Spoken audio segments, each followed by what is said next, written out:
Hello, everyone. I'm Alfred from Minds Over Chatter, and today we have Miss Agatha. So may you introduce yourself? Sure. Hi, everyone. Thank you for having me. My name is Agatha. I'm the registered psychotherapist in Ontario, and I'm the clinical supervisor as well at CFSO. That's where I work in Community Family Service of Ontario. So I both see client and I supervise staff and social worker as well. Nice to meet you all. I'm also the AAMFT, American Association of Marriage and Family Therapists, clinical fellow and clinical supervisor. Hmm. So, Miss Agatha, can we just jump straight into the questions? Sure.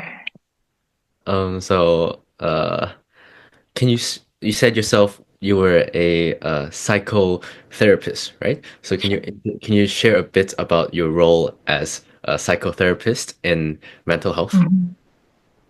Yeah, so at my work, we basically provide psychotherapy service. I serve any client age 12 and above. We usually do an intake, get to know the needs, and then we'll do assessment, come up with treatment goals and plans, and then we will work with the clients. Depends on their needs. We see them for one session or like long-term uh, years of session. So our center serve mainly client for 8 to 12 session, free service that we'll provide in our Scarborough office.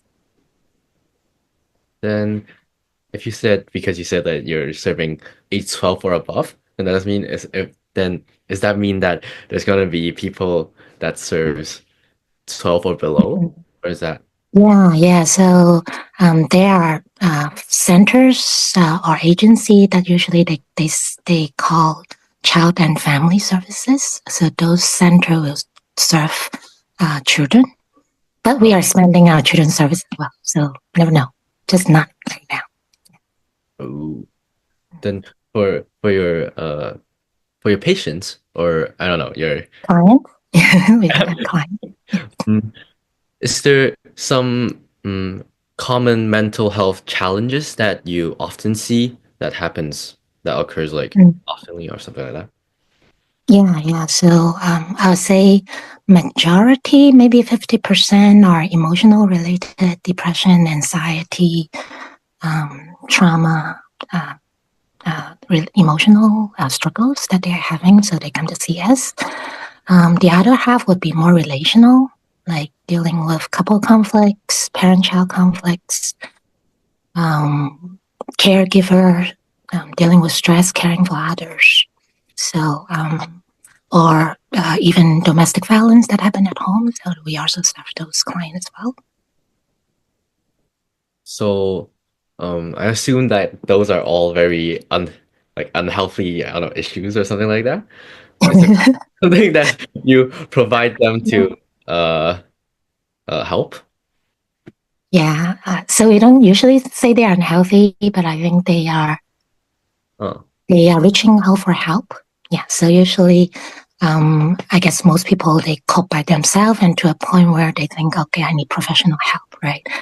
Friends, I talk to friends, I talk to people they can't help me, then they will come for professional support. So that's where we kind of meet them where they are at those moments.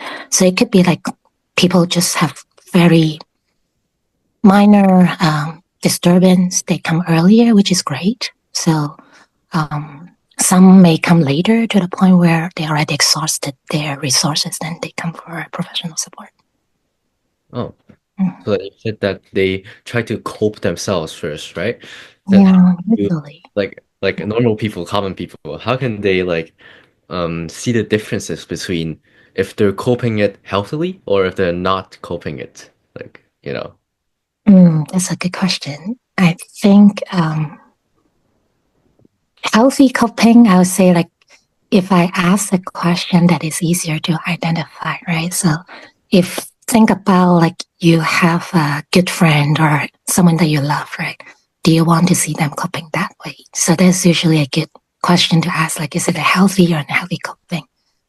So, but I think like healthy coping is more like won't have long-term consequence. I mean, long-term negative consequence. All coping is helpful, but some have create long-term consequence or danger situations. So we consider that as not healthy. So healthy coping would be things like physical activities, having more sleep, talking to friends, talking to people you trust, etc. But unhealthy coping usually, I would say anything that is hurting yourself, right? Physically, hurting relationships.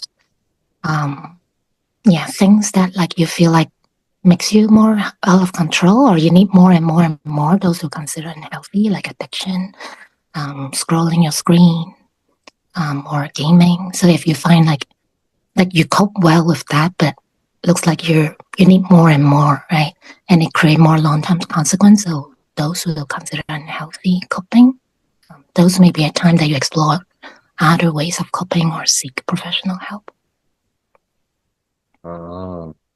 Then in terms of like, facing these kind of uh like long-term like coping with long-term consequences, is Mm. there I don't know, there's mindfulness or I don't know, relaxation techniques that will help them Mm-hmm. or Mm-hmm. yeah. Yeah. So mindfulness is the most popular way of coping these Right. days. So yeah, definitely it helps. Scientifically, it really help people with more sudden or uh, like that need immediate coping. Mindfulness work with your breathing, help you to relax. So that is definitely a healthy coping strategies, and you don't need to do much. Like it readily available. It's just utilize your breathing so you can breathe anytime you want. So it's a very readily available and have very immediate effect. So yeah, it's a very good way of coping.